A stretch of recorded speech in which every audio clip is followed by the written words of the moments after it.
सुप्रभात बच्चों, आज हम पढ़ेंगे पाठ 3 चांद वाली अम्मा। तो आइए हम शुरू करते हैं पाठ 3। तुम शरारत तो करती ही होगी, कौन सी शरारत करती हो? इन चीज़ों का इस्तेमाल तुम कोई शरारत करने के लिए कैसे करोगी? जैसे झाड़ू, पंख, कागज़, गुब्बारा। अब यहाँ से हमारा पाठ शुरू होता है। बहुत समय पहले की बात है, एक बूढ़ी अम्मा थी, बिल्कुल अकेली।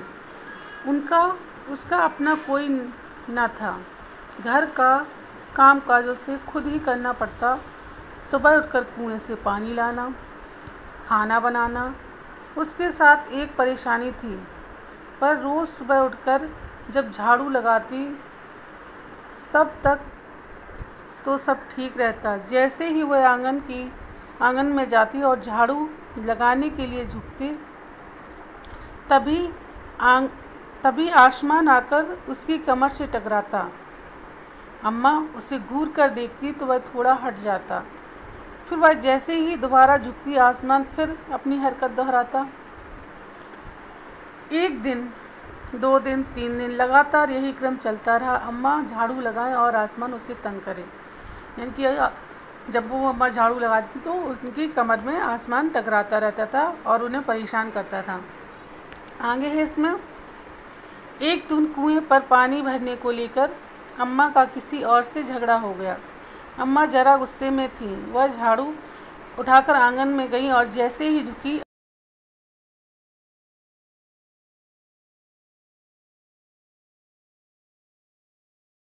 अम्मा ने आओ देखा ना ताव और कसकर एक झाड़ू आसमान को दे मारी। आसमान झट हट गया, पर वह भी अपनी आदत से मजबूर था। दूसरी बार फिर अम्मा के झुकते ही टक्कर मारने लगा। अम्मा ने फिर पूरी ताकत से उस पर वार किया। इसके आगे क्या होता है? आसमान को शरारत सूझी, यानी कि शैतानी करने की सूझी। इस बार उसने झाड़ू पकड़ ली। उधर अम्मा भी झाड़ू पकड़ी थी। रस्साकसी शुरू हो गई। झाड़ू का ऊपर वाला हिस्सा आसमान पकड़े हुए था तो नीचे वाला अम्मा। दोनों छोड़ने को तैयार नहीं थे। अम्मा चिल्लाई, छोड़ मेरा झाड़ू, मेरे पास यही झाड़ू है। तब भी आसमान ने नहीं छोड़ा। बूढ़ी अम्मा कब तक रस्साकसी करती, थक गई। आसमान ने झाड़ू खींचना नहीं छोड़ा। अब वह झाड़ू के साथ ऊपर उठने लगा। फिर क्या हुआ? अम्मा भी ऊपर उठने लगी। उसके साथ साथ झाड़ू पकड़े हुए अम्मा भी ऊपर जाने लगी। वह चिल्लाई, मुझे नीचे छोड़ दे। आसमान ने कहा, अम्मा अब मैं तुम्हें नहीं छोड़ूंगा, ले चलूँगा ऊपर, वही झाड़ू लगाना।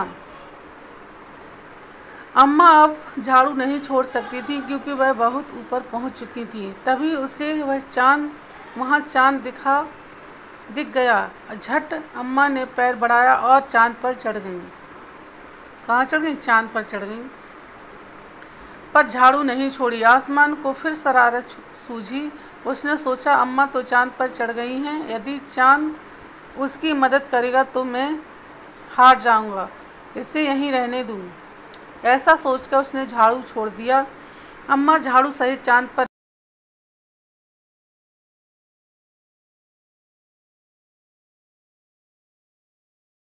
आज तक बूढ़ी अम्मा झाड़ू पकड़े चांद पर बैठी हैं। यानी कि आज भी अम्मा झाड़ू पकड़े चांद पर भी ही बैठी हैं। इस पाठ को किसने लिखा था? इस पाठ को लिखा था तारा निगम ने। तो ये पाठ आपको पढ़ना है अच्छे से और समझना है, ठीक है।